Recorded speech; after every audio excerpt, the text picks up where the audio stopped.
Oh, maybe it would have allowed me anyway. Go ahead and see if you can now.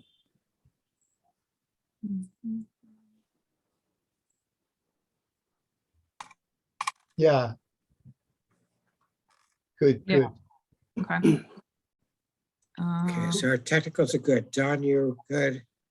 Megan, you're good, right? Yes. Good. Super. I'm good. Okay. I'm just letting one more person in.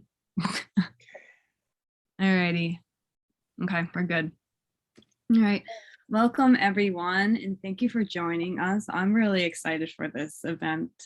My name is Megan Cahil-Assenza, and I'm WWBA Events and Media Director for the Walt Whitman Birthplace. We are a museum which is located in Huntington, Long Island, New York. We offer tours in person and virtually of the house that Walt Whitman was born 202 years ago. During this event, I will be posting links, and there will be a link for anyone who's, would like to donate to our museum. And now I'm going to pass it off to Cynthia Shur, who is our director of the museum. Thank you, Megan. And thank you for all the good work that you're doing and all the technical support we're getting out there. I'm Cynthia Shur, the executive director of the Walt Whitman Birthplace Association. And it gives me great pleasure to welcome you from all over the world, this international group put together by our wonderful WWBA-Poet-in-Residence George Wallace. George, thank you so much. If we could do a big applause for you now, we could do that. You have been amazing with our own poetry groups and certainly putting this Poets Building Bridges World Poetry Day 2022 Triangulation project together. My hat's off to you and to all the poets that are with us today and in the weeks to come. I welcome Ian, I see a few familiar names, and Tom, our musician, and I welcome all of the wonderful poets again from around the world. I am listening with great anticipation, and certainly this is something that we need in today's climate. We need to build bridges. So thank you very much. I will turn it over to George, and again say, George, thank you, and on with the show. Beautiful. Okay. Megan, to me, or do you have anything else that you'd like to? Oh, put everybody on mute unless you're going to be actually speaking. Yeah? Yes. That's a technical thing? Yes. Yes. All right. Welcome. All right. Welcome to all of you here with us today at on the Zoom itself, which includes approximately 12 people who are going to be performing today from the UK, from various places in representing South America, from New York City, and the staff and some board members from the Walt Whitman Birthplace, which is our host today for the first of 6 days, individual days in March, this World Triangulation Project, Poets Building Bridges. March 5th, March 6th, March 12th, 13th, 19th, and 20th.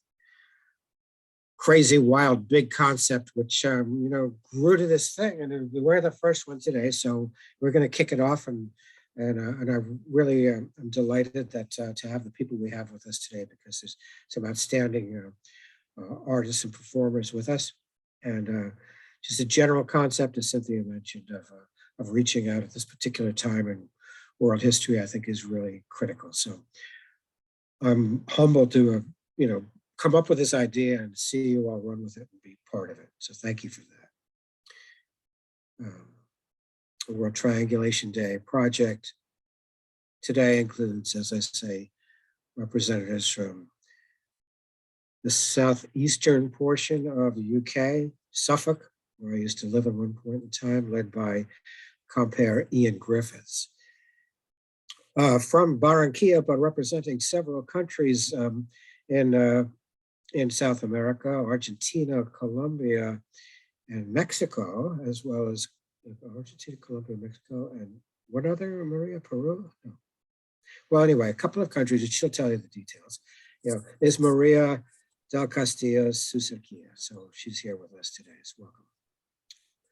And of course, myself, I'll be introducing the New York City performers and poets.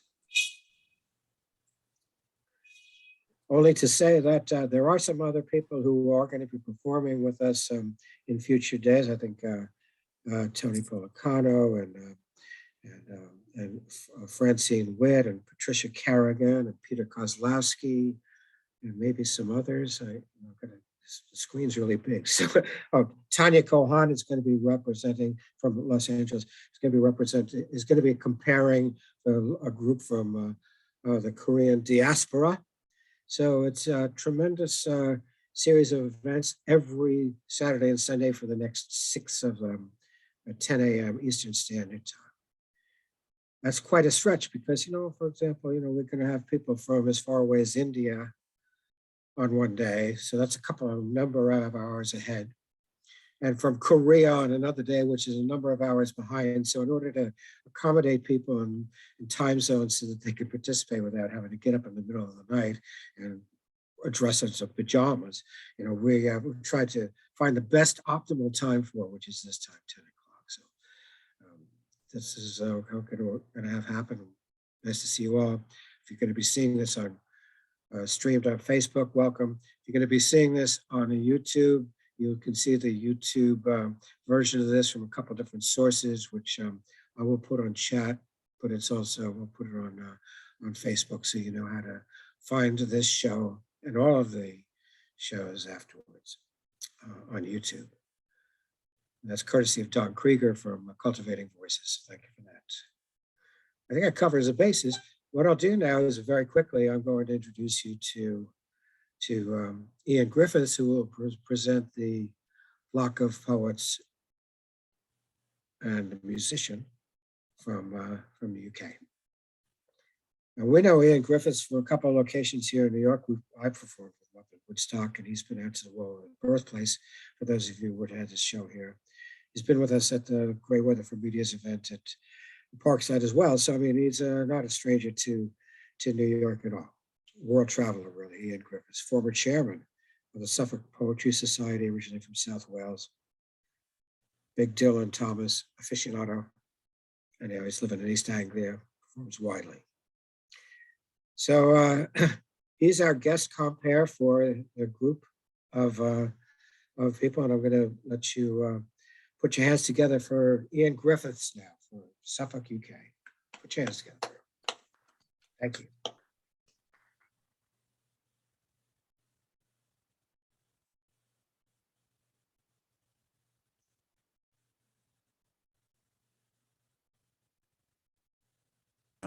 There we are. I've unmuted myself. There we go. Great. All right. Well, fantastic. Thank you, George. What an incredible project. This is such a wonderful idea, and what a great job you've done. The concept of trying to traverse languages, national barriers, and not least time zones and the technicalities. Thank you all.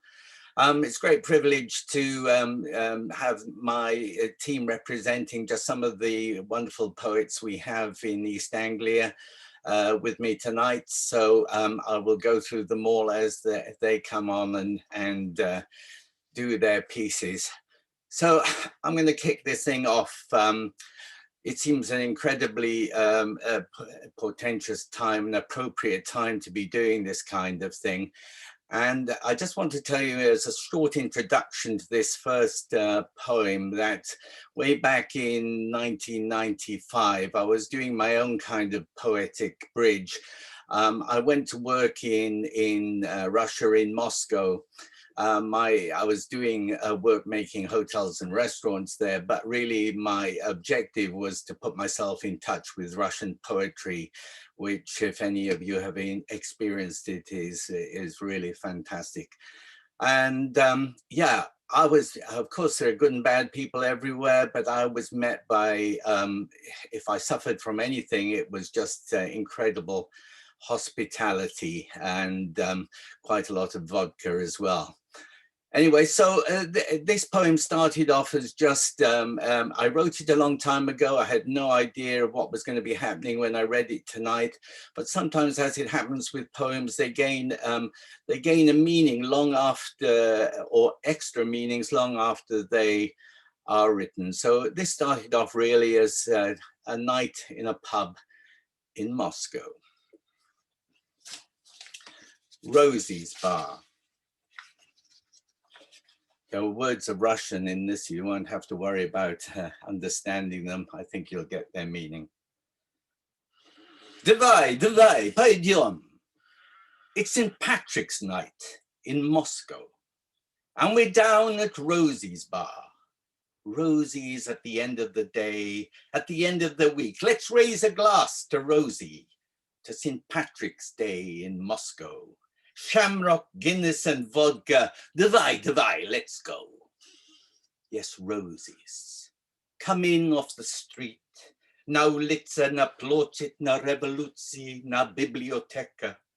Come in from the squares, come in from the cold, you old ladies with lavender, smelling of socks, the stench and the smoke, drunkards singing to lampposts, the garbage fires, the rotting bananas, babushka, mimosa, Ukraine. Давай, come in, why not? Join us, why not, with your carrier bags? Find a friend in the Moscow night. I'll be your friend in the Marlborough smog. У вас есть спички, да? Da, till your lungs explode, till your voice is hoarse. Красивая, спасибо. Давай, you are always welcome at Rosie's. Tell Rosie your woes. Sink your head on her breasts, till the tears dry, till the silence comes, till your vision fades. Давай. Now Adam's come back from the gents, with a moustache the color of snow, a drip on the end of his nose, his eyes rivers of tears, but he's getting the vodkas in. Yes, the drinks are on him. Na zdrowie, wash zdrowie. It's St. Patrick's night in Rosie's, and vodkas fly down the bar. Stolichnaya, krasivaya. They pour down your throat. Na zdrowie, wash zdrowie. A torrent of fire to set us ablaze. We're Adam's friends, druzia. And Andy's got chatting to Baikal, and Siberia's arms around Stu. She would like to visit London, and she knows what Stu likes to do. And Mac is sat in the corner with a girl he's only just met, who whispers Lubov, Maya Golubchik. And I'm crying. Oh, Mac, please don't do it. Please, Mac, don't do it again. Lubov, Golub Maya. Don't do it, Mac, don't do it. Now Spitchky has taken my hand, and he holds it over a flame. He looks in my eyes, Spitchky, reeking of Marlborough, of leather and gold. He searches my face for what he might find. Perhaps someone who will trust him. Perhaps someone who feels pain. Может быть. There's fun to be had in the Moscow night, and it's St. Patrick's Day in Rosie's Bar, and Rosie knows pleasure, and Rosie knows pain, and in Rosie's Bar, it's one and the same. Hey, English, you are my brother. Hey, English, you are my friend, мой друг. Hey, I like you. На здоровье, ваше здоровье. Please, hey, I buy you a drink. До свидания, друг мой. До свидания. Good night, my friend, farewell. До свидания, Rosie's Bar. Ваше здоровье, столичная. До свидания, бабушка. Siberia, mimosa, Ukraine. A gulp in the throat of the metro, Pushkinskaya, Moskovskaya. Take care in the Moscow night. Извините, take care. Извините, двери закрываются. Sleduša stancija, ochotny jet, ochotny jet, ochotny jet, dara, dara, dara, dara, dara, dara. Thank you. Wonderful. So one more poem quickly now, which at times when people are apart from us is a quite different sort of poem. It's a love poem to the people we're apart from. Dearest love, what light is it discovers you this wet spring morning? What kind of room holds you and keeps you from my side? What exotic birds sing in your trees? How do the pillows smell beneath your sleeping head? Fine woven veils of rain drive up the estuary and promise night before the end of day. If I could swim the sea that rocks this shore, would I one day wash up on your beach beneath a powerful sun and find and hold you in my dripping arms and kiss your sweetest lips? The robins in the garden blast their songs from every bush in order to attract their mate, whilst I, to do the same within my wooden shed, tap keys before a glowing screen. Internet has told light showers and rain, but hail has come and silenced all the birds, and hammers on the roof to be let in, whilst crests drive up the estuary, air roars, thunder of great engines rack a somber sky. Send me your sunshine from wherever it is you are. Send me your sweet words, sweet with mango. Send me your letter with a frigate bird. Send me your warm smile, and my day will shine again. Thank you. Okay, well, thank you all. I'm now going to pass you on to Nick Stone, who's going to perform some music for us. So over to you, Nick.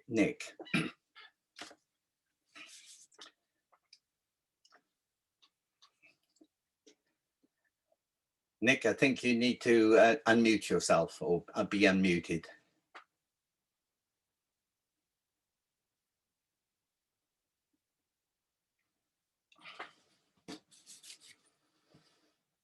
Mute. Okay, can you hear me now? Yep. Yes. Yeah. Okay. Thank you. Yeah, when he asked me to do this, I started thinking about the links between music and words. And one of the most obvious links is the architecture, and this building bridges obviously leads into it.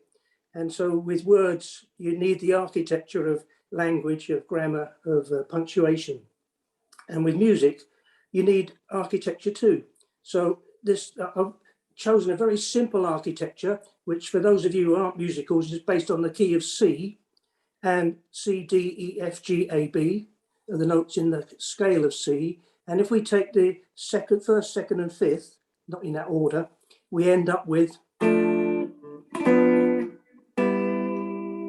that goes round and round forever if you want it to. I promise I won't play it forever. So I've got a little looper pedal that had a drum track on it, and I laid down a bass line.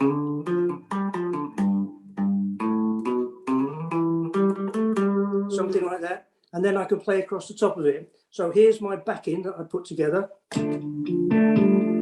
Hope you can hear that. I can play.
Yes, it'll go on forever.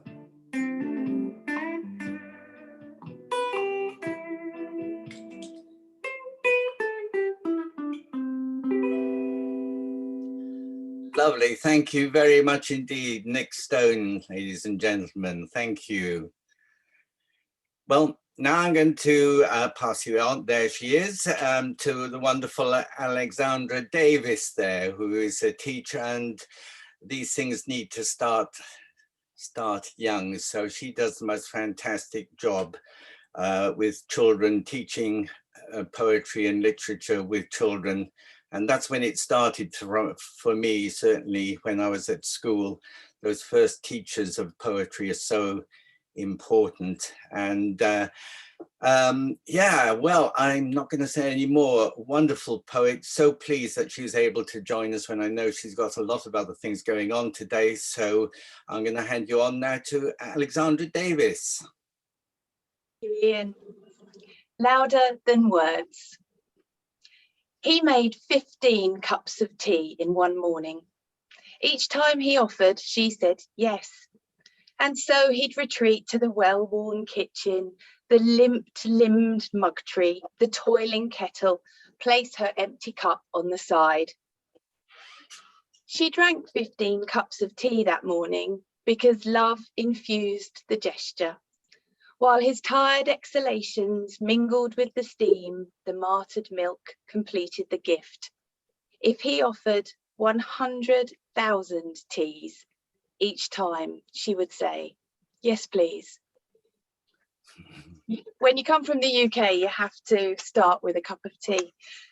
A lot of romance between couples gets diverted into one's children when one builds a family, and these have become some of the most important bridges, particularly over the last 2 years. Here is a poem about one of my sons when he was younger. It's called White Dreams. White is your favourite colour. Hidden in that is who you are and who you intend to become. Your heavy gold head rests here at twilight when I get to know you, stranger, son. We finish reading Now We Are Six, and you learn the end by heart. Your sense of that path you skip along, strong and fearless in 6 short years. I catch myself believing in your dreams. Nightly we discuss your 18th birthday, when I will buy you mountain boots and crampons, a word you taught me. Google prompts feverish joy, each terrible spike armouring the soul like a luminous stegosaurus, to see how high you will go.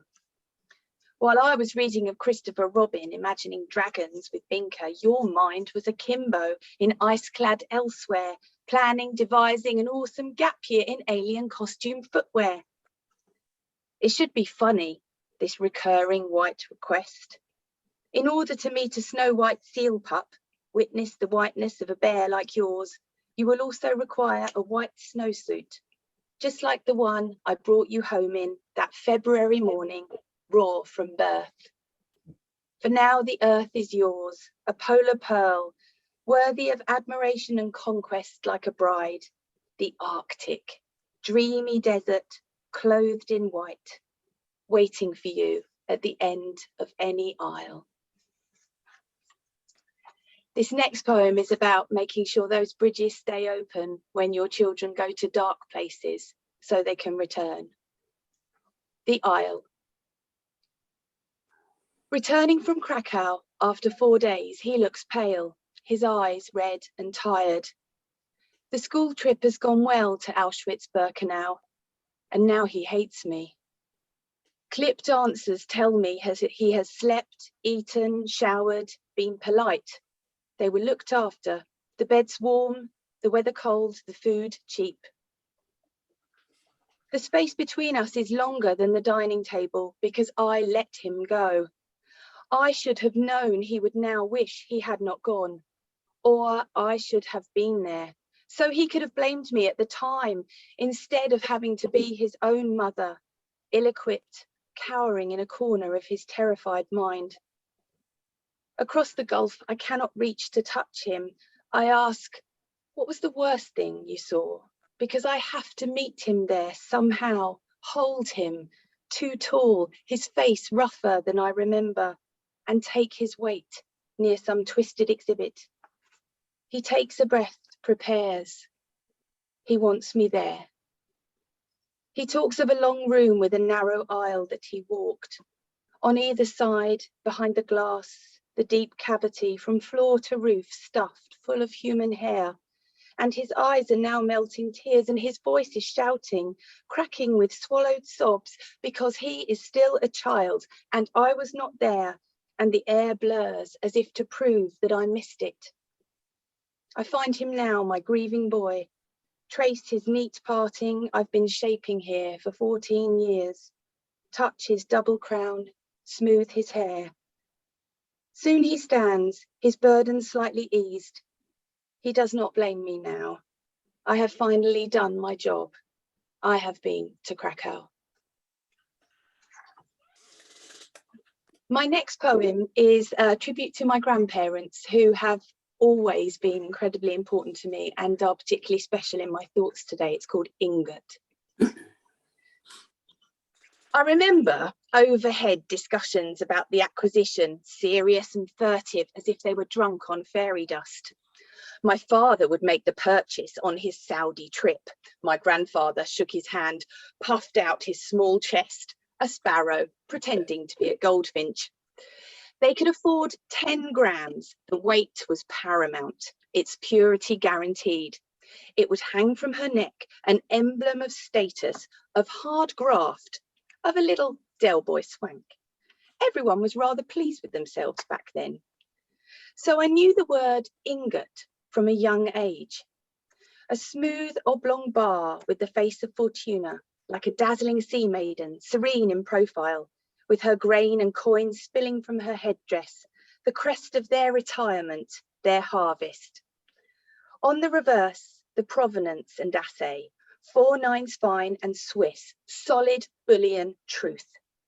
My grandmother wore it often, drenched in youth dew, exotic at parties, like an old Cleopatra dripping gold. Her hair never greyed, the ingot never tarnished, just seemed a shade too bright against her ashening skin. My mother got her cameos, those strange translucent ladies. I don't know who got the opals, too much milk, too little fire. I got the ingot, small, heavy slab of satisfaction, like a plundered chunk of cheese or slathered butter, as she was, before she thinned to whey and water. And finally, there is still plenty of romance and room for it in our house. This is Stag. I'll finish with this. I need to make one thing clear. I didn't see the stag. My husband did. He'd been running. He came through the door, eyes alight, stood taller in the kitchen, his legs rooted wide to tell us both, his joy so urgent. Son and I sat, rapt by the boy in his voice, the wild life in his hands and his face, as he drew us a picture of man and stag who had met in the field this bright autumn morning. He lifted his arms in revelation. The size of his antlers, the span, the height, the throat on him. He was praising the moment, too big for the kitchen. And we praised it too, for the gift of the stag now belonged to us all, that glimpse of the creature briefly rewilded, its beauty and might to be breathed, becoming before us a blur of bristles and musk. Thank you very much. Wonderful. Thank you so much, Alex. You've crossed the Atlantic and more. This brought the stag home for sure. I'm so glad you finished with that one. That's great. Thank you. So I'm now going to hand you over to Ivor Murrell, stalwart, shall we say, of and a genuine man from this part of the world, because I'm a bit of a fraud hanging out over here on the East Coast, as I'm from South Wales. So Ivor Murrell, can I hand over to you, sir? Thank you, Ian. Hello, everyone. The main theme of this event is building bridges. And why do we build bridges? Well, we want to go across them. We want to go somewhere else. We want to experience other things. We want to travel. And that's one of the loves of my life, has been to travel. And I've been lucky enough to be able to go to many countries in the world. And so I've picked two short poems on travel. And this first one is from South America, from the central marsh areas of Venezuela. And it's called Fashioned by Local Conditions. Take the snake, he said, both wrists cuffed by the writhing coils. He had picked it up from the drying mud to move it to damper safety. I didn't move. Although the snake was small, it offered no obvious handhold, and its fangs had found his hand deep behind the thumb. Take the snake. With a tone of entreaty, he offered it to the driver and his helper, whose laughter caused the young anaconda to flex and twist the manacles. Amidst this raucous and wild response, the words blurted from me, "It's biting him." Silence. A slowly writhing snake, and silence. The driver rolled up his sleeve to bear a learner's tapestry of scars with thick, uneven stitches. Not to be outdone, his mate pulled up a trouser leg, unveiling jagged ornamental flesh, livid as if fresh from a blacksmith's forge, tokens from more brutal meetings. Briefly, I sensed an alien savagery within the Venezuelan marsh. And from another part of the world, this is offshore of the island of Langkawi in Malaysia, but you'll see what the connection is immediately. Save my snake! An arm rose from the sea and thrust into the stranded boat a wet and frightened boa constrictor that quickly wrapped around my wrist. Calm it, the guide said. I forgot it in my pocket. Resuming his sodden task in the dusk, dislodging the boat from the sandbank. I know the snake calmed first, but in my defense, I would claim it had the lesser shock. Thank you so Now, much. Just from travel, I've got one final short poem. We've got a problem in this country at the moment with a government that habitually lies to us, we are experiencing problems with that, and the people of Russia seem to be experiencing a similar absence of truth at the moment. So this last short poem is called When Did You Last See Truth? When did you last see truth? It has slipped its leash and scrambled off, unnoticed in the fraying melee of baying media. When did you last hear truth? Its studied quietness is difficult to catch amidst the raging howl of primed prejudice. Truth, truth, if we shout, will you hear us and come back? Will you find us through the false tracks? Will we still recognize truth? An almost forgotten narrative, misplaced, misused, misnamed alternative. Thank you, Ian. That's it for me. If you want to hear so much. If you want to hear a few more, there's plenty more on my website, versifier.co.uk, and it's all free. Wonderful. Thank you so much, Ali. That was great. And thank you all my Suffolk poets there, and Nick as well. Thank you all for taking part this afternoon. That was great. And you know, now we're into this, I'm really getting a feel for this business. So thanks, George. I'm passing it back to you, sir.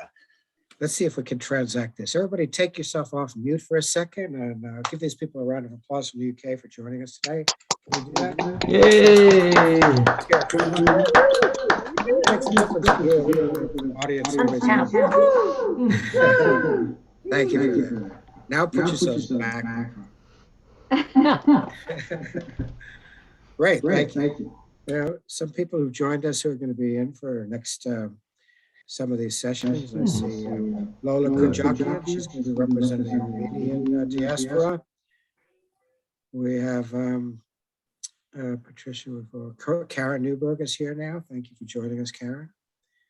And that may be the others that have joined us. Carol Lawrence, I want to give a special shout out to Ian Griffiths, better half, really.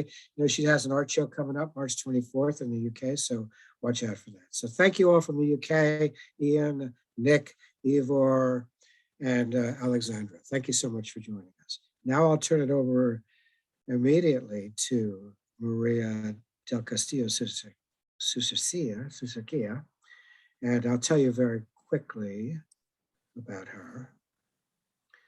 She multilingual translator, bilingual poet herself, Spanish and English. I won't even bother to mention all the language she translates out of and into at this point because it's voluminous. But she's from Barranquilla, Colombia. She's the compere for the group from Argentina, Colombia, and Mexico today. So she also recently established something called READ, or she should pronounce it Red Carpet Colombia, READ, which is a Facebook group, which has so many of her activities that she helps to organize and is a part of around the world, really. I recommend that to you. So here is Maria del Castillo Sucerquilla. Hey, everybody. Thanks to the artists we just heard for being here and to all those who have made this party possible, especially my friend and poet, George, whose poetic work I love very much. Thank you for placing your truth in my organization with Carpet Colombia. I'm going to introduce you to the group of Hispanic artists. Person 1, Manuel Iris, a Mexican poet living in the United States, is a poet laureate emeritus of Cincinnati and member of Art Creators National System from Mexico. Received the Merida National Award of Poetry in Mexico for his book, Notebook of Dreams. Hi, Manuel. Hello, Maria. Thank you so much for. Happy to have you here. I am very happy to be here. Can you all hear me? Yes. Fine. I am very happy to be here. It is an honor also to be in this gathering and among you, and after listening such a beautiful work. I'm going to read a couple of poems, and I have to tell you that I'm going to cheat because I'm going to read every poem twice. I will read my poems in English first, and then I will read them in Spanish, which is the original language in which I write. All of the poems that I'm going to read today come from my latest collection, which is called Departing Present, Lo que se irá, that was published at the same time in Mexico and in the United States. These are poems that talk about many things, but today I'm going to read poems that talk about the experience of being an immigrant poet, and more specifically, an immigrant poet that is a father. I started writing this book when my daughter wasn't born yet. She's now 3 years old. And all of the process of watching her be in the world and becoming every day more what she is mesmerized me and made me write poems. The first poem is called Witness and talks precisely about my daughter not being born yet. Witness. Your daughter is dancing, says my wife, touching her belly.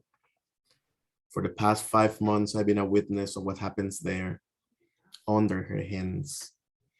My wife is a house inside my house, and I am outside of my own heart.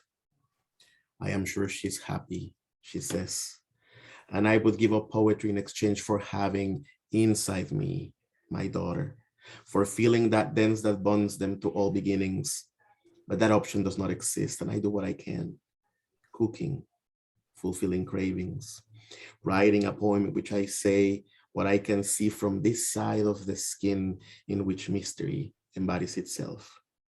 And I testify with loving envy that an everyday miracle is a miracle and nothing less. Testigo. Está bailando tu hija, dice mi esposa, y se toca la barriga. Desde hace varios meses soy testigo de lo que sucede ahí, debajo de sus manos. Mi esposa es una casa dentro de mi casa y yo estoy fuera de mi propio corazón.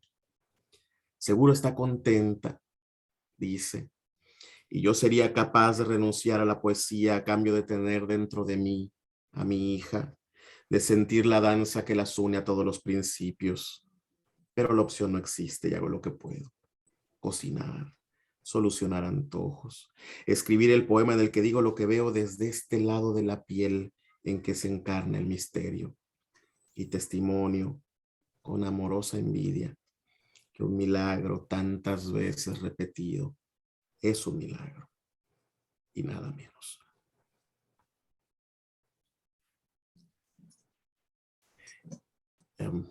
The following poem, if we follow a timeline, this is a poem when my daughter was born and I wanted to welcome him to the world. This poem is called Letter to My Newborn Daughter to Help Her Christen the World. Now that the world is brand new, I want to go out to the balcony with you and tell you this is a tree, this is a leaf, and that jumping on that branch is a fruit, a bird, a flower, is the song of the bird, it is the air. But someday you're going to ask me about love and war, of love, of hope and death, of why we came to be born precisely now, precisely here, and those answers I also ignore. Instead, I offer you my little certainties. Everything is inside if you pay attention to the little things. There is more truth in an embrace than in a book. Everything in the world is dark and vital, like a root, beautiful and destructive, like a wildfire. You must live without fearing death, your own or others. We needed to return to the beginning. Now that the world is completely new, I give you also these two amulets so you can save them or wear them in your hair. Silence is music. I love you. Carta a mi hija recién nacida para ayudarla a inaugurar el mundo. Ahora que el mundo es completamente nuevo, quiero salir contigo al balcón y decirte, esto es un árbol, esto una hoja, y eso que brinca encima de esta rama es una fruta, un pájaro, una flor, es la canción del pájaro, es el aire. Pero algún día vas a preguntarme del amor y la guerra, la esperanza y la muerte, del por qué venimos a nacer precisamente ahora, precisamente aquí, y esas respuestas yo también las desconozco. En su lugar te ofrezco mis pequeñas certezas. Todo está a la vista si prestas atención a las cosas pequeñas. Hay más verdad en un abrazo que en un libro. Todo en el mundo es oscuro y vital como raíz, hermoso y destructivo como un incendio. Debes vivir la vida sin temer a la muerte, tuya o ajena. Es necesaria para volver al inicio. Ahora que el mundo es completamente nuevo, te regalo también estos dos amuletos para que puedas guardarlos o llevarlos en tu pelo. El silencio es la música. Te amo. And I'm going to close with a shorter poem about now the fear of every immigrant parent. I didn't know which language was my daughter going to talk. It's called The Language of the House. Sometimes I am afraid that you will talk in the language in which I cannot dream. I almost always wish that you leave first the language of the house, the one in which I lull you to sleep, in which I imagined you telling me your things. You still do not know that there is a different music outside. Lately, I've been afraid of the months because you were born here, in this place, in this language in which I am a foreigner. And I want to live in your world, in the language that you will have, within your words. I am afraid that you will also know the impossibility of belonging, that you will build your own homeland like anyone else. If someone asks you, where are you from? Tell them that you came from your father's heart, a heart that will learn any language to talk to you. El idioma de la casa. A veces tengo miedo de que hables el idioma en el que no puedo soñar. Casi siempre deseo que primero vivas el idioma de la casa, el mismo en que te arrullo, en el que te imagino platicándome tus cosas. Todavía no distingues que afuera hay otra música. Últimamente tengo miedo de los meses porque tú has nacido aquí, en este sitio, en este idioma en el que soy un extranjero, y yo quiero vivir dentro de tu mundo, del idioma que tendrás, de tus palabras. Me da miedo que conozcas la imposibilidad de pertenecer, pero te harás tu patria, como cualquiera. Si te preguntan de dónde eres, diles que has venido del corazón de tu padre, de un corazón que aprendería cualquier idioma para hablar contigo. Thank you. Gracias.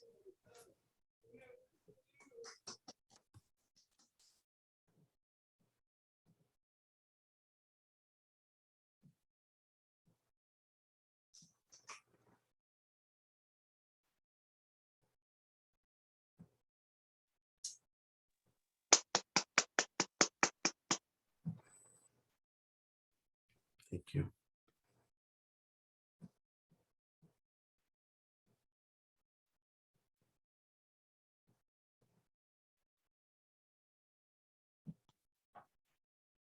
Maria, you're on mute. Sorry. Thank you so much, Manuel. Very touching poems. That was so tender. Thank you so much. Person 2. Argentinian poet, journalist, and essay Carolina Zamudo. Style Communication, Public Affairs, is current director of the Steros Cultural Foundation and Steros Magazine. Hello, Carolina. How are you? Hi, hello everyone. What a joy to hear you. You cannot hear me. Why? Yes, I can. Ah, you can. Okay. Yes. Okay. I am very happy to be here with you. Almost 1 p.m. in Uruguay, Montevideo, where I live. I am very very happy because of this invitation. I do not speak English so frequently, so I will try to do my best. I hope you understand me. I was thinking that, you know, I have 2 daughters and they study here in a British school, and they would be very helpful for me to have them here, but obviously they don't want to be here with me.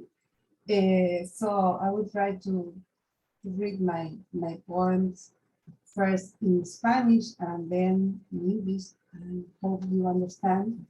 If not, as I will do with you, I will try to find your poetry in internet or wherever, and then read you slowly to try to keep your poetry more deeply.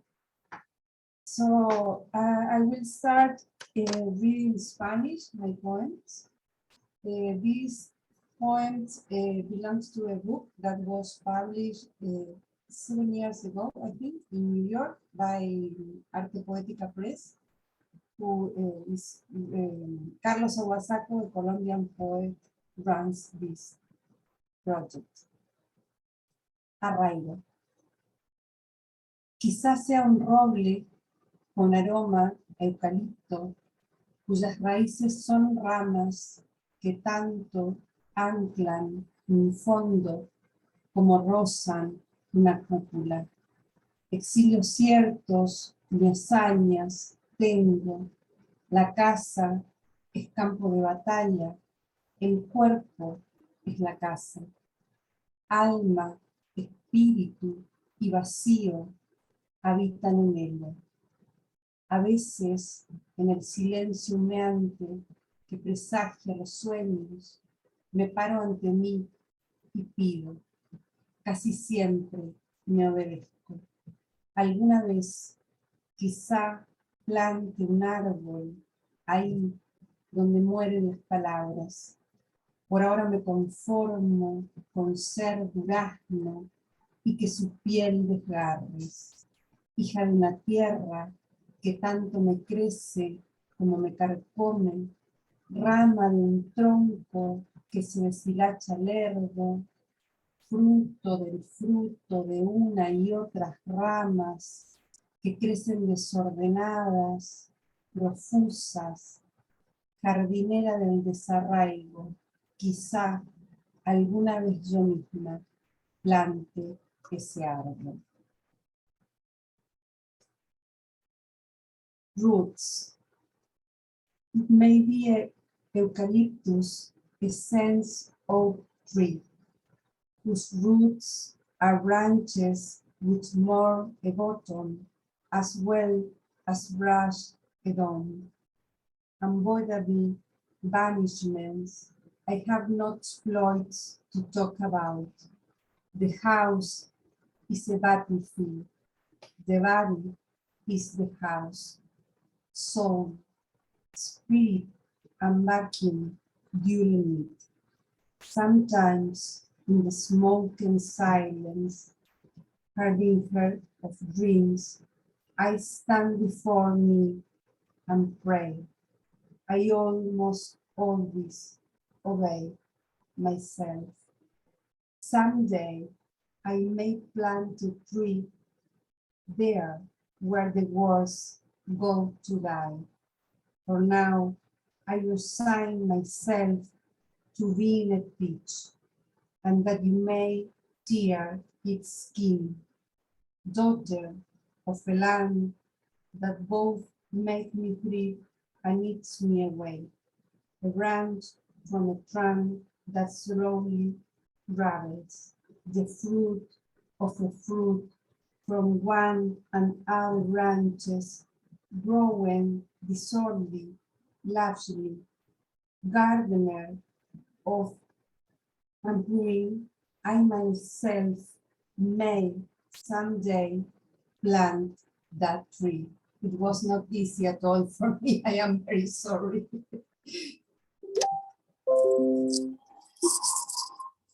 That was beautiful. You did Thank very you. good. Okay, so I will follow now with teoría sobre la belleza. That means theory of beauty. I will read first in Spanish. La belleza no cabe en un trozo de papel, si en los ojos, como ajustar el enfoque de una lente por detrás, no en la punta de la lengua, más allá. Cabe en el aire al abarcar el ser. Puede asirse la belleza en silencio al reposar el cuerpo desde atrás, en eso de ser, atesorar lo que haya sido y bello es. La belleza habita en la oscuridad, el don que nos fue dado oculto, la cáscara que se quita. Lo bello es un fin vacío de principios, nace en el último tramo del próximo deseo. La belleza abraza la luz de la muerte o desata la nebulosa de la vida. Theory of beauty. Beauty does not fit on a piece of paper, although it would in the eyes. How to adjust the focus of a lens from behind, not on the tip of the tongue, far beyond. It fits in the air, embracing the self. Beauty may be sized in silence while resting the body from behind at the very moment of being, treasuring what has been beautiful and still is. Beauty lives in darkness, the gift that was given to us concealed, the rind which is being peeled. Beauty is an end lacking beginnings. It's born in the last stretch of the next desire. Beauty embraces the life of death or unlashes the stardust of life.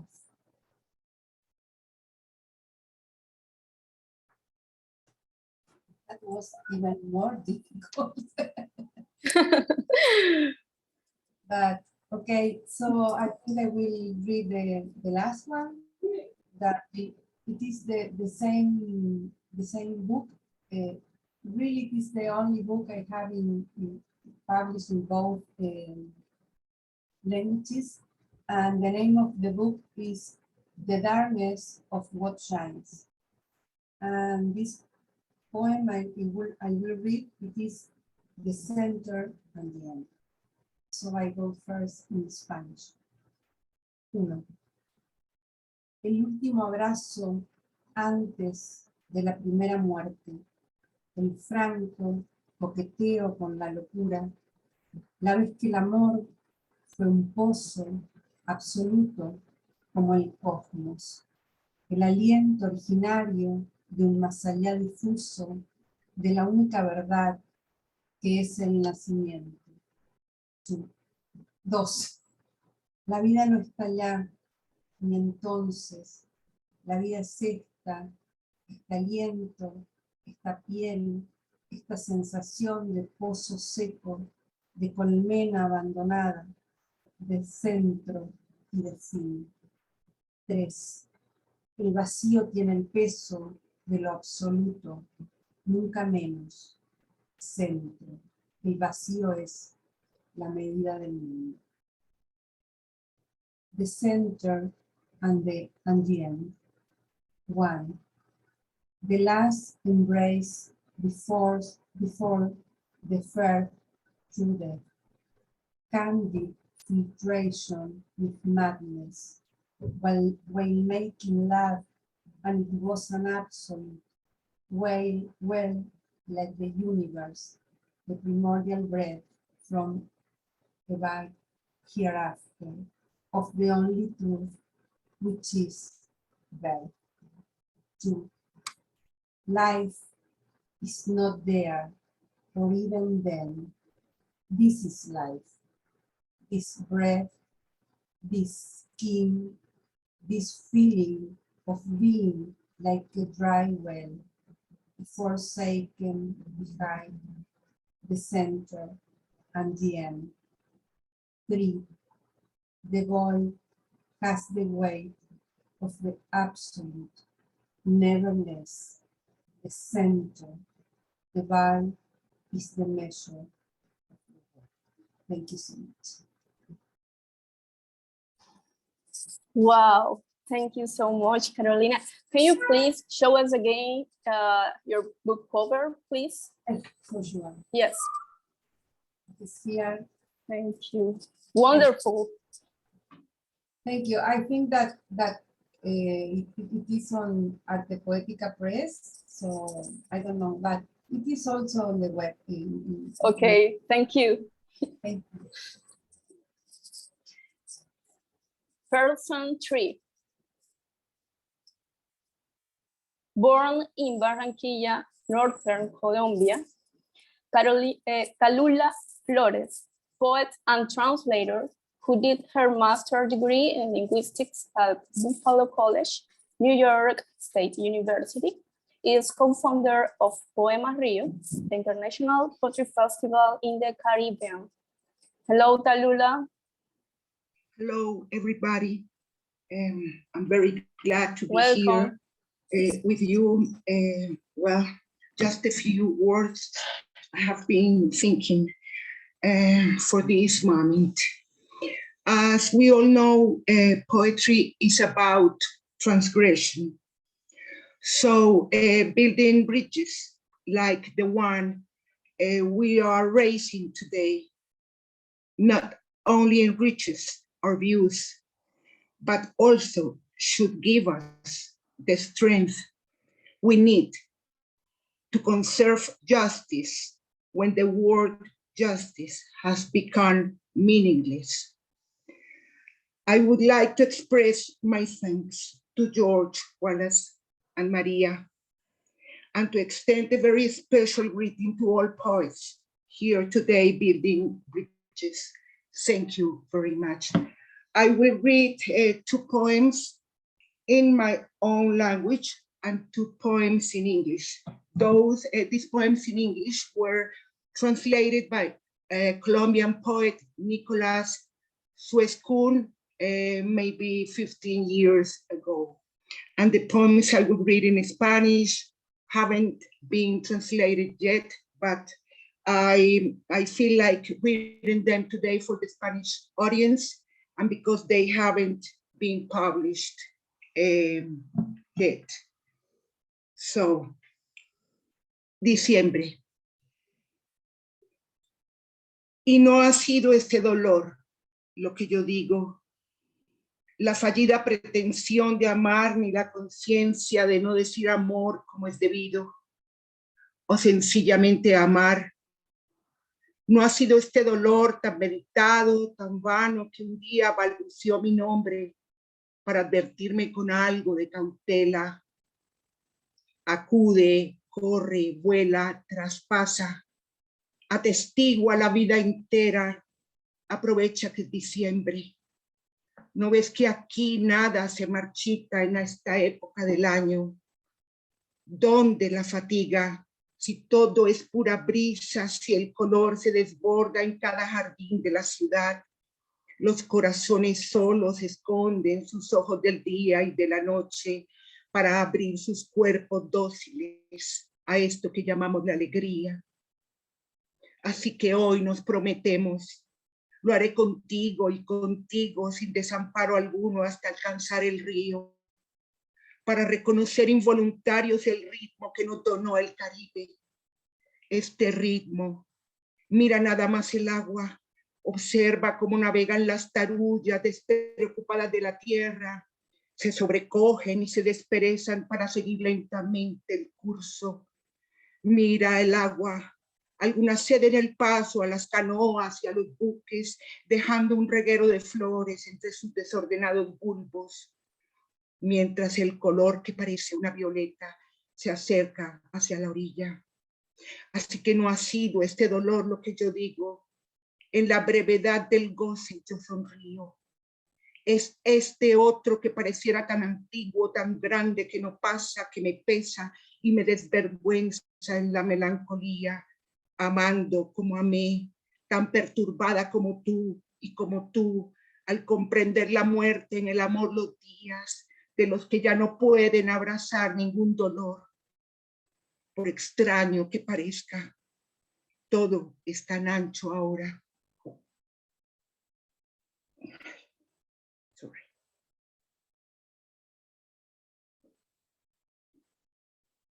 Okay, this is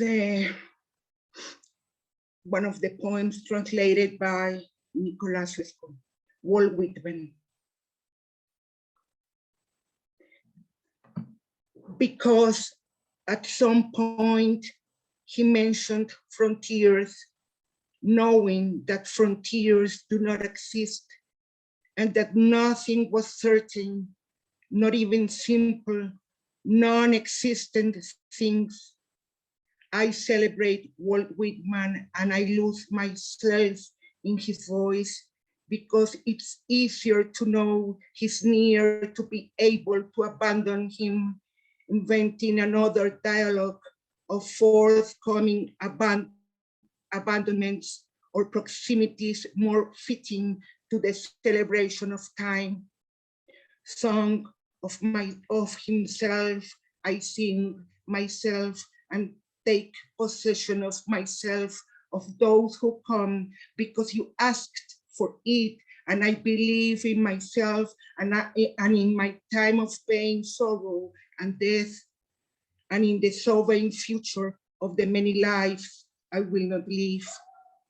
I am not original, as you said, and I shall never be either, because it means nothing, because we talk about the sea and touch the sea and travel to the sea, because everything is dryness and we see what we can of the past and the present, because we didn't know the true river or the real man, and we jumped into the minor and built on it, because we throw discourses onto the wet earth and onto the dry earth, and we ask ourselves questions so we can think about time, because time disturbs us. I am saying it so you can celebrate it. Incorrigible melody. You touch my ear, although I didn't ask it. I have always known it, and it does not make me happy. You attained happiness by inviting your soul to observe a leaf of grass in summer. We observe the leaves in only one season, and we are blind to mystery. We don't have your assurance, Walt Whitman. We have outdone you in death.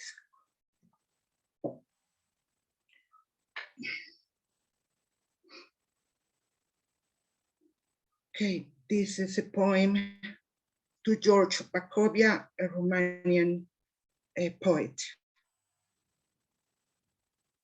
dedicated to him. Bakovia. Night's body goes to bed slowly in the shadows. The taverns shout. I fall. And just a single word in the air, which is suddenly a circle of birds, stains my memory. Bakovia, poet, I read you hurried, sunless, uncontrollable.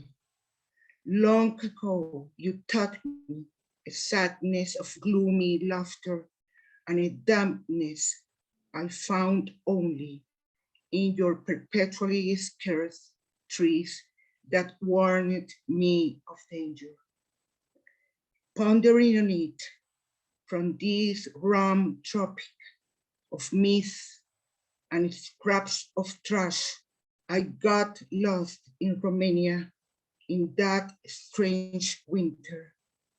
How could I guess that I would later confuse myself with you in the mirror?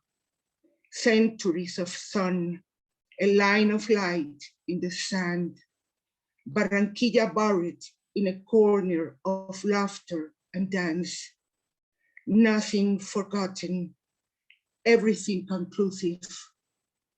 Hence your crystal ravens and vultures perched eternally on every page, on every text, on every solitude of mine, corrected 1,001 times. George Bakovia, I would like to repeat into this sky, on this page that describes every final stage, the history of a poet or the outburst of an orchestra affecting my senses every night, a crazy race or a slight craze for life.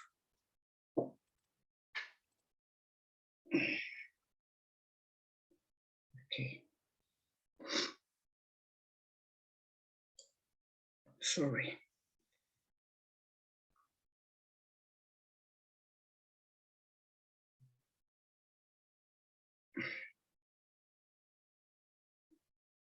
Okay, the last one. Entre la sombra el canto. Y he aquí que hoy, Roque Dalton, no asesinaron al cisne. A eso de las 7 se llenaron las tribunas y nuestros cuerpos se plantaron como árboles en turbulencia y en sosiego. No asesinaron al cisne. Fuimos riego de luz por un instante, hojarasca, osadía, atrevimiento, un exceso de realidad por centenares que supo flotar en el silencio y duele, porque todo ha sido palabra tachadura, la persecución, el crimen, la masacre, cenizas pasajeras que se juntan, se dispersan para perderse en lo más ancho del tiempo, en el olvido. Lo que quedó de un hombre perseguido por las sombras somos, lo que quedó de las madres tras los huesos de sus hijos, vertidas ellas en el mar que los extiende o en la celeridad del río, somos lo que pasó y está pasando todavía. Pero entonces leímos, sus estertores anegan de suciedad los trajes de los transeúntes y lo supimos. Fuimos la misma llaga antigua y nueva, el barro, el animal fundido ya en el tronco mientras la hora hacía maravillas. Oh luz iluminada que hoy pareces tan nueva, que tu silencio no ensordezca a los verdugos que confusos de vivir se plieguen solemnes en la plaza. Que sus manos penetren los corredores de los árboles y excaven la memoria toda antes de que este claro de luna disipe tu nombre, Roque Dalton, y borre las tinieblas de la noche. Thank you very much. Talulah, you are brilliant. Your poetry is very expressive, sometimes chaotic, but always impeccable.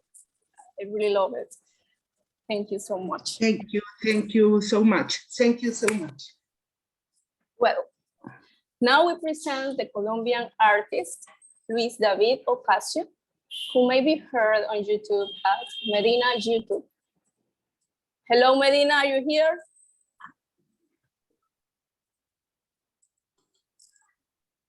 Hi, can you hear me? Yeah? Yes. Yeah. Hi, I'm so glad to be here with you guys. And I'm happy for tourism. To me, it's an honor to be with you. And this place is like a paradise. I'm in Puerto Colombia. And if you can see, the side is like a mountain. And the other side is the sea, and the beach is right there. So oh my God, we want to be here. Huh?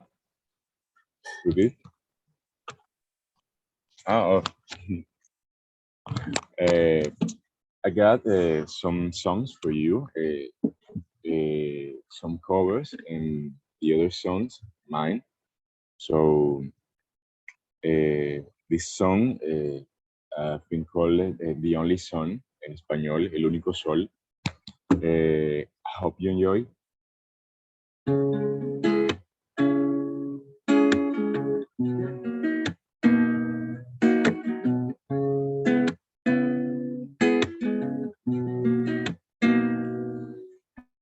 Este sol de Barranquilla, este sol de Barranquilla, no. Hermosa baja que me derrito, y no es por ti, no es por ti, no. El único sol que quiero sobre mí. Yo sé detrás de esa puerta El único sol que quiero sobre mí se encuentra detrás de esa puerta. Ah, ah, ah, ah, ah. El único sol que quiero sobre mí se encuentra detrás de esa puerta. Ah, ah, ah, ah.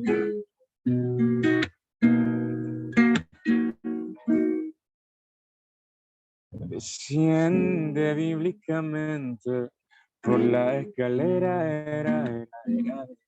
Te acepto 1, 2, 3 pucheros antes de bajar completamente.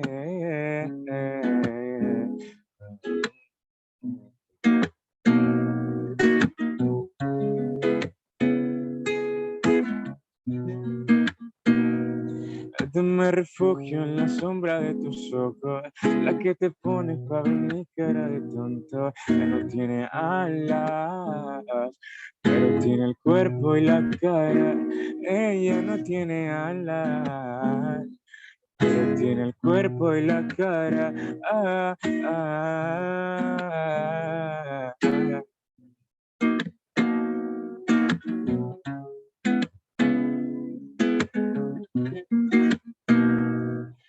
Hermosa baja que me derrito, y no es por ti, no es por ti, no.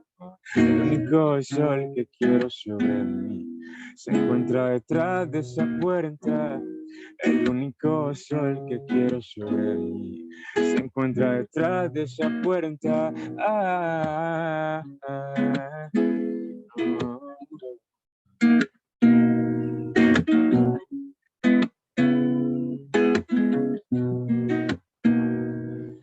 Este sol de Barranquilla, no.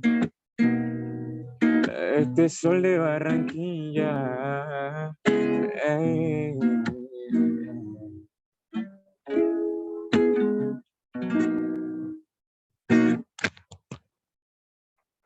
This is the first song. Second song is a cover by Jason Mraz. This song is "And Yours," maybe you know.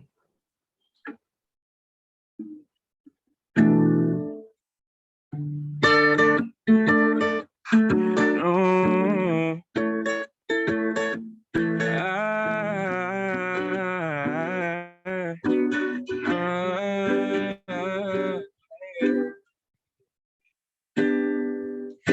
Well, you done me in your bed, I felt it. I tried to be shy, but you so hard that I might say I fell right to the ground.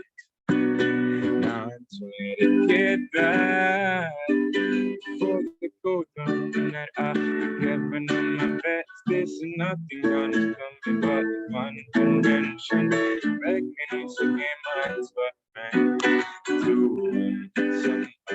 lesson, but I want excited. No, no more. It can happen. I'm Joe. Open up your mind, say like me. Open up your veins in them, you're free. Look into your heart and you'll find that love, love. Listen to the music of the moment, people dancing, singing. It's just one big family. It's I got second right up in love.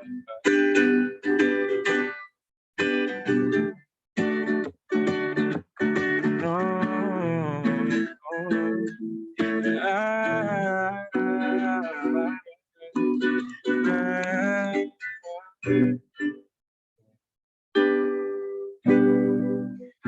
well, you tell me you bet I felt it. Try to reach out, you so hard and I fell right to the ground. Now I'm trying to get back.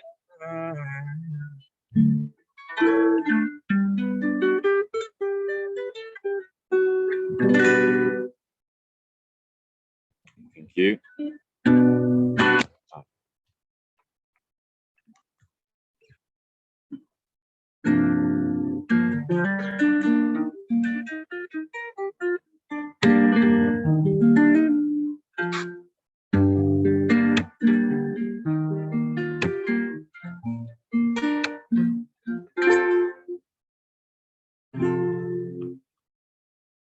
The song, her name is I Found You. En español es Te Encontré. Esta canción, this song is not mine, it's a cover. So I hope you enjoy.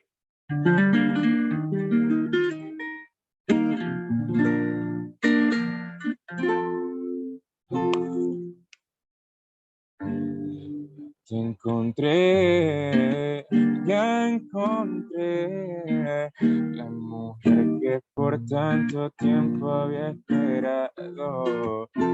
Y no sé si creer, si en verdad existe o estoy alucinando. No hace falta besos a la paz que hace el ángel que Dios me mandó para que me cuidara. Y aquella carita, después esa cinturita, sus ojitos tan bonitos, esa boquita rosadita, hace sentir el dueño del mundo. Ay, ay, ay, quien lo creía, que yo me enamoraría así. Y es por ti que hago lo que sea, vida mía, porque me has cambiado y le has dado color a mi vida. Definitivamente que tú estoy enamorado y no hay nadie que me contradiga. Gracias a Dios que me mandó, le va a dar sentido a mi vida. Ella es realmente el amor de mi vida.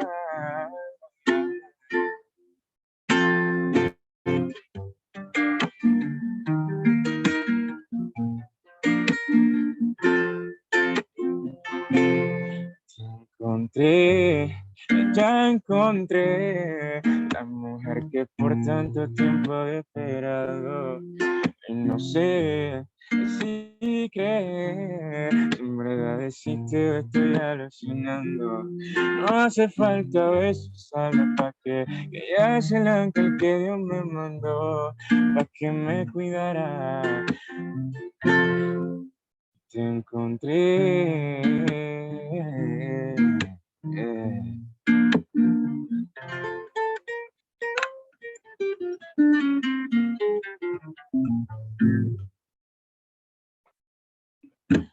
The next song is mine. I can call it the Aphrodita.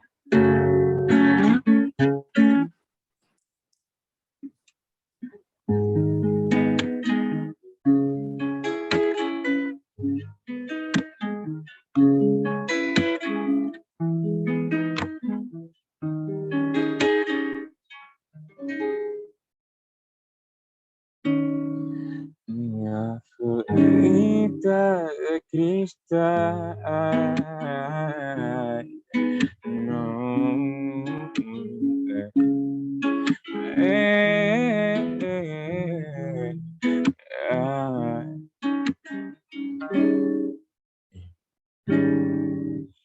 Mi Afrodita de cristal, pero me ha jugado mal. Te ves como un error y tan cansado de pensar. No llegué sin avisar, me enredé en una telar. Brujas besan las huellas, las calles aquella. Tú eres otra de ellas.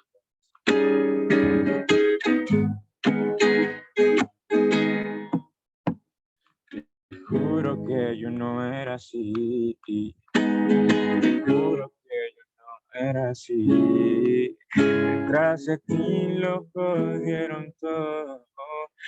No es excusa, pero ya no lo controlo.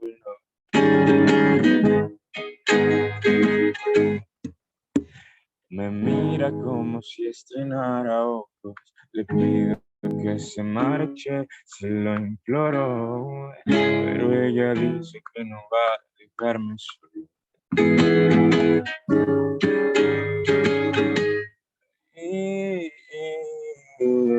Mi Afrodita cristal, eres me ha jugado mal, es que me sabe dar. No llegué sin avisar, las besan las huellas, las que ha dejado aquella, tú eres otra de ellas.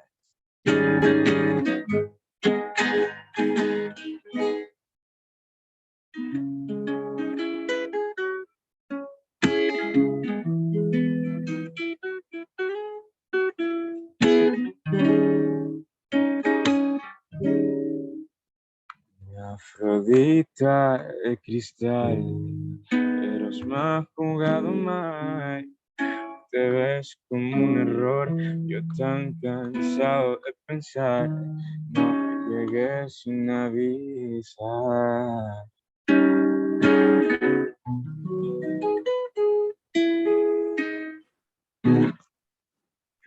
Wow. Thank you so you. much, Medina. Beautiful voice. Thank you. Thank you for the invitation, for inviting me. And how I say in the first, I'm so happy to be here. So thank you for the invitation. Thank you so much. Manuel, Talulah, Carolina, Medina, this is for you. Thanks for sharing your magic with us. So George, back to you. Maria, thank you so much. Again, if everyone would take off your mute for a second, let's hear a warm round of applause.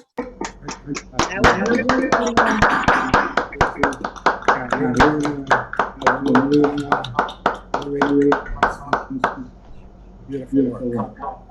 And I just want to interject here that yeah, we're going to be having a lot of poetry over the next 5 sessions after this in 2 languages, you know, so Spanish and English, of course. You know, it's beautiful to hear everybody's work in Spanish as well as in English. And, you know, I would like to express gratitude to everybody who's going to be and who was read today in their own language and also in English for your the quality of your performance in English as well. We in America, you know, most of us speak one language well, and that's about it. So in England, you know, that's your native language, so it makes sense. But for us, you know, we are so glad to hear the poetry written in your own language and appreciate your using English to join us in this. So thank you for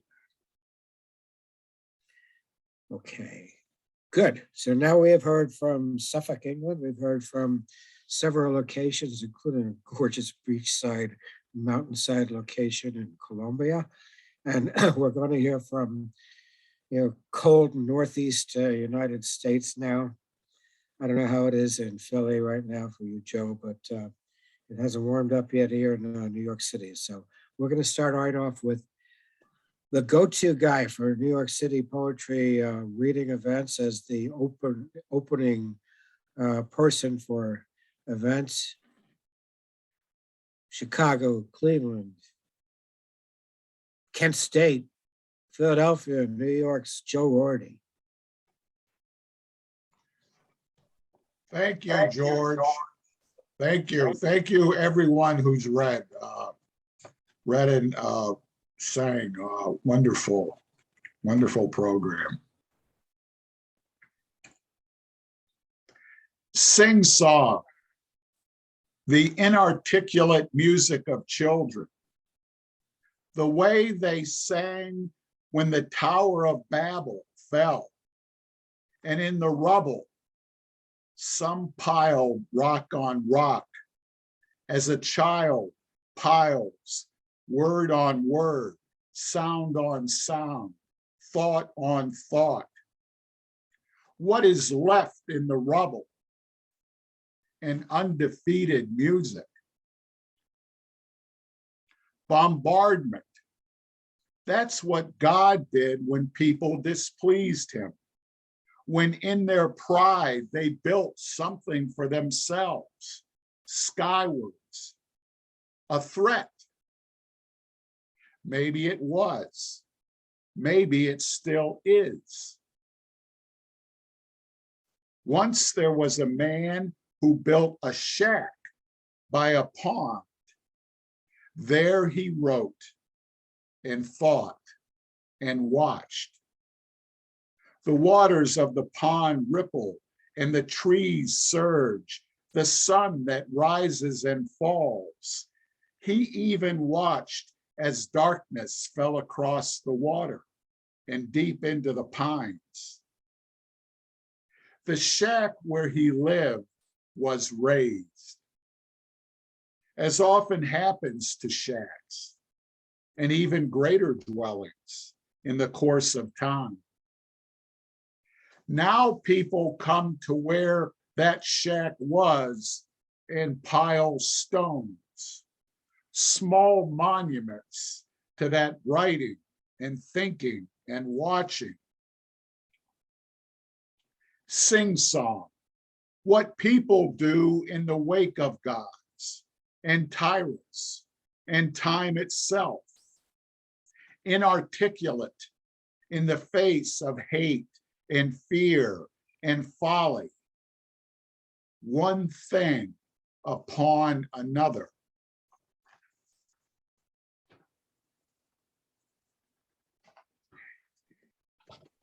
Thank you.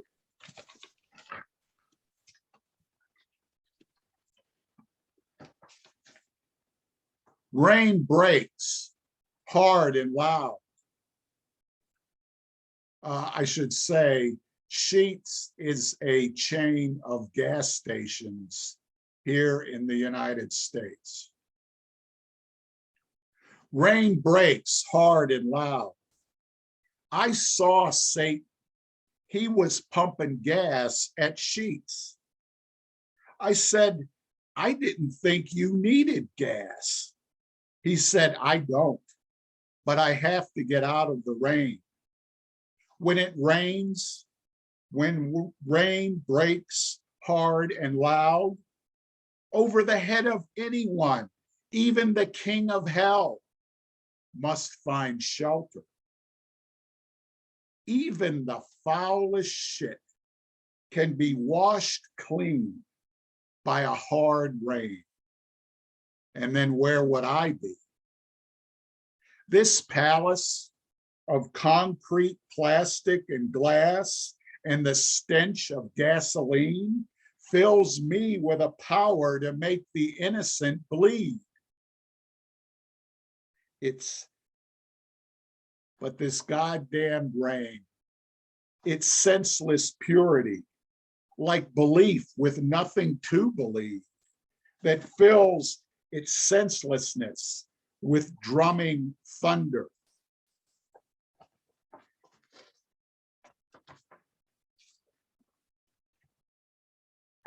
I pray to the rain. I pray to it to stop. And Satan laughed. And Satan laughed. And Satan laughed. And Satan laughed. I asked him, how long are you going to keep standing there with that hose in your hand? As long as it rains, there will be a world. I'll stop when the rain does. Thank you.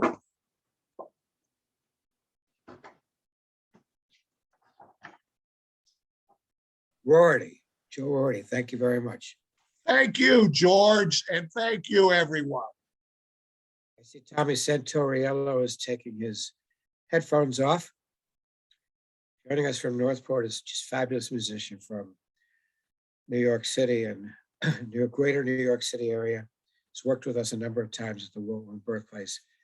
Please welcome Thomas Santoriello. Mic off, microphone.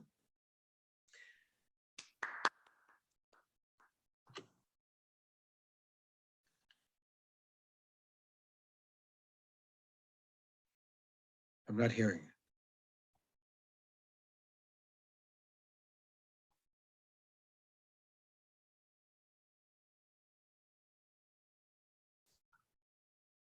No, voice is not on. No.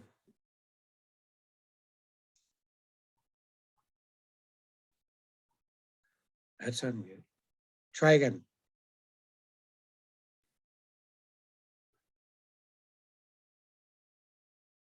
Megan, any clues here? Tommy, I'm sorry, we're not hearing you yet. The sound check was fine earlier.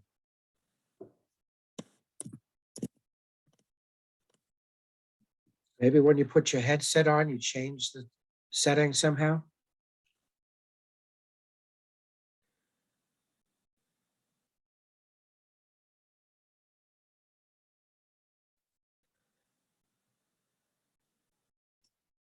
We're going to give you a chance to test that, and we'll come back to you.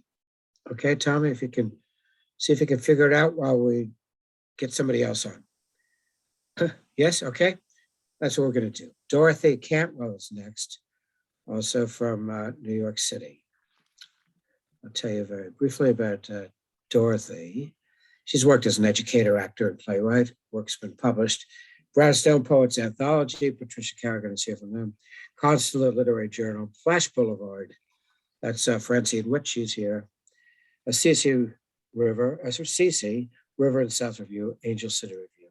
Poetry Bay, that's me, and others. Dorothy's a regular participant in poetry events in Parkside Lounge and other locations in New York City. Dorothy Cantwell, welcome. Thank you, George. And what a wonderful event this has been. I want to thank everybody who's read and tell you how moved I am by the beauty and the power of your words and the music. And again, thank you, George, for inviting me to be a part of this. I have 3 poems, and I'll start with one that George published in Poetry Bay. And this is called The Sleeping Giant Lies in a Purple Dream. The sleeping giant lies in a purple dream, and were he to stir, would wake to a scarlet sky and a fierce blood-red gash on the horizon. The clouds are so low they cast shadows upon the sea. White-crested waves race in from the west and north and hurl themselves like maddened warriors at the broken bulkhead. A sudden shaft of light angles through a split in the clouds and falls across the dark water like an emerald sword. I cry out as if to summon the harbor seals back for their winter visit and listen for their harsh, elated barks. But wild spray crashes over the rocks that await their return. The wind whips by and spirits my voice into the churning sky.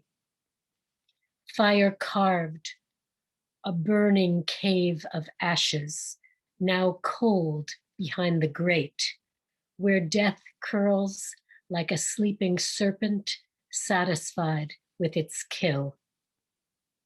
From the deep water, he groans and rises to rage. In the storm-tossed chaos, lashes my face with icy shards of fury and tears at my hair with frenzied, salt-scarred fingers, as if to drag me into its tides. Oh, drowned warrior, shout, armorless, as he sinks beneath the wave, sorrow-drenched and tumbling, in its confusion, and no way is up.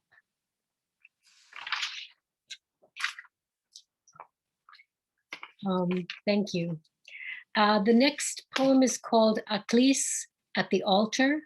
And Aklis is a primordial spirit in Greek mythology that represents or is identified as the goddess of misery and sorrow. And I've tried to use the description of her that I found, but I've also tried to incorporate images from other cultures, because every culture has a woman deity that either embodies or absorbs the misery and sorrow of the world. So I'm trying to put it all in there. And I met her, in Union Square, New York City. Aklis at the altar, Union Square, New York City. On her knees in Union Square, on a small patch of dirt and grass, once beautiful, once young, ageless now, she is gaunt, tall, fragile, hollowed with heart hunger. Her hair wild and tangled, her face ravaged by despair, rocking, swaying, keening, praying to a small altar she has built of twigs and trash, and a small worn blue square of silk. Incense burns from 2 sticks, placed like torches in the ground. She entreats, pleads to a small invisible deity with a desperate worship. Her face changes as if wooing a lover, now addressing a small child with rueful, tolerant smiles and gasps of wonder, now weeping, tears of torment, tearing at her hair and draping torn tresses on the altar, savaging her skin with nails grown long in skeletal fingers, and now again, gentle murmurs and whispered prayers. Her hands of sorrow, like pale birds, hover and swoop in the air before her and come to rest on her heart. This in the middle of the mad city, people rushing to errands at lunch, tossing wrappers into overflowing trash cans, cigarettes to the ground, teenagers smoking pot and skateboarding with sudden percussions, anarchists conferring over leaflets and wandering with angry eyes, and the homeless like sleeping mountains along the benches. Spellbound, I watch her, lost in my own despair and pulled into the vortex of hers as she blocks the sun, swaying above me like a wild willow with 1,000 imploring arms. Oh, and she brings me along like a song. She despairs, I follow. She loves, I follow. She hates, and my fury is inflamed. She hopes, and I believe. I follow, follow, follow, and am folded into the dark reverie, swept under by the wave of her holy madness. Of course, the questions. What could have brought her here and so tormented that I think to offer mortal help? Her bags lie at her side, the last possessions of a refugee. And what should I do? Call 911 and see her torn from her incantations, her sacred sanity shattered, ushered by sirens to a sterile hospital room, or told to move along by weary and jaded police? Should I capture her spirit on my iPhone and use it as a Vimeo or a multimedia background to a performance piece, or as an image to begin a poem? Or should I remain devoted and grateful as her wails subside, as she gathers her altar and bags and leaves me in the dust, muddy with tears, awaiting solace? And thank you. I will end with a short poem called Prayers at Sunrise. The world is too beautiful for someone like me, who after so many days still doesn't know the name of the bird that rouses me each morning with a loopy coil of sound, or what the break of a new day means to the trilling songs that sound like joy, which is maybe the natural state for wild things waking, who greet the dawn with praise and are not cluttered with tangles of irrelevant fretting. My ingratitude shames me, and I mourn all the sunrises that I have missed and will miss in this all too short life I am blessed with. Thank you, everybody. Dorothy Cantwell, thank you so much, Dorothy. Very passionate. Beautiful. Imagery, pain, and passion. Wonderful poem, says Carol Lawrence. Now, let's try Tommy Santoriello again. How about Tommy, yes. All right. Okay, I'm gonna do a song. That was beautiful, Dorothy. A blues tune that was written in 1950 by a guy named Percy Mayfield, which is very fitting for this time. It is a song in the guise of a prayer called "Please Send Me Someone to Love."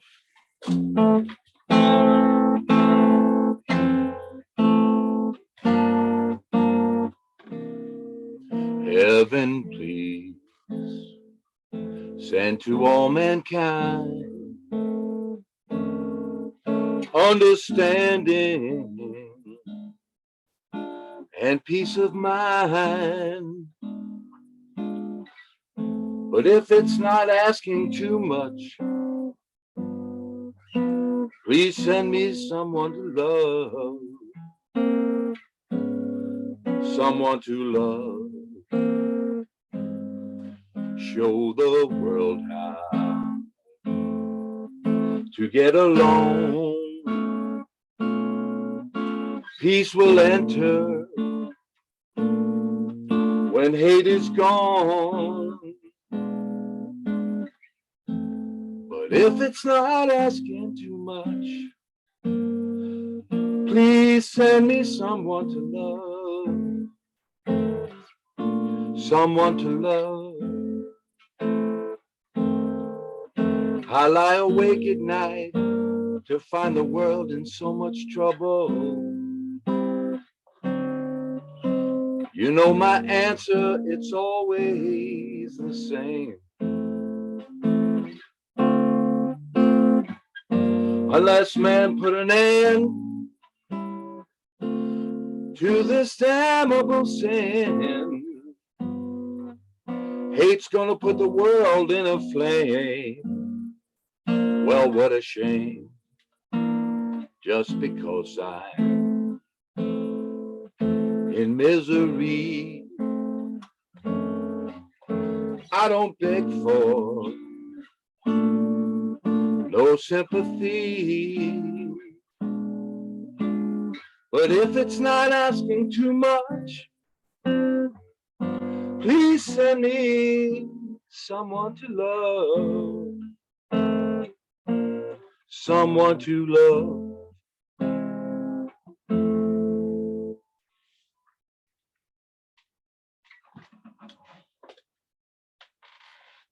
Did that come through?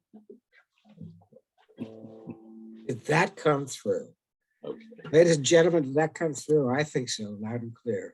So that's somebody to love. We love each other here. Yes. Poets Building Bridges today. With 6 minutes left, I want to ask you all to unmute yourselves one more time to give a round of applause to those people from New York City who performed with us today. Tommy Santoriello, Dorothy Cantwell, Joe Roarty. Yeah. Right, thank you all. Now, because of the miracle of the internet, we have the opportunity to hear a taste of what's going to be coming next. We have one of the performers in the future shows. She's going to read us a poem right now, something maybe 2 minutes long. Francine Witte, but let me just, before she comes on, tell you that we are on 10 to 12 a.m. Eastern Standard Time. We'll be making up Robert Gibbons, who, unfortunately, because of my bad, thought it was 10 p.m. tonight, so he's on a train or in a subway somewhere in New York City. Could not join us as was scheduled, but will be with us at a future time. So in the meantime, if you would just put yourself on mute again, and let's hear a foretaste of future reading from Francine Witte. Francine, you there? Yes, I am. Thank you, George. It's really nice to be here, and thank you for just asking me. I'm going to read a poem that George actually published in the Long Islander in his column Walt's Corner. So it's called "I Look to the North," where cold used to be guaranteed, where the ice holds on, but only for now. When I was a kid, the Arctic was a long white page, unworded and hushed. But now, each day, the ice splits, forming new coastlines, jagged as bear teeth, open to the blue surprise of ocean underneath. My mother used to say you needed change in order to grow. And maybe the earth is turning adult, and one day soon, it will be meeting the other planets for coffee, all of them heaving a sigh of relief about the rash of humans the earth used to have. Thank you. Francine Witte. So, on behalf of the Walt Whitman Birthplace, who is our host today, I would like to thank Ian Griffiths with his compadres from East Anglia, Ivor Murrell, Alexandra Davis, and Nick Stone. I'd like to thank Maria del Castillo Sucerquilla from Barranquilla with her friends and colleagues from South America, Carolina Zamudo, Talulah, Flores, Manuel Iris, or Iris, I'm sorry if I said that wrong, and Luis Medina. And from New York City, myself, Joe Roarty, Robert Gibbons next time, Dorothy Cantwell, and Tommy Santoriello, with a special foretaste from Francine Witte. I want to thank you all for joining us, helping all of us to build bridges to each other today. Hope you'll join us tomorrow, March 6th, for Bulgaria, Georgia, and the United States, and in future Saturdays and Sundays for other very fine international collaborations. Thank you all for joining us, and have a great Saturday. I know how much it meant to you to be able to be here a Saturday morning like this, so thanks again. Over to you. Otherwise, Ed, Megan, otherwise we're good to go. Thank you. Thank you, everybody. Thank you. Thank you. Thanks, George. Thank you, Joy.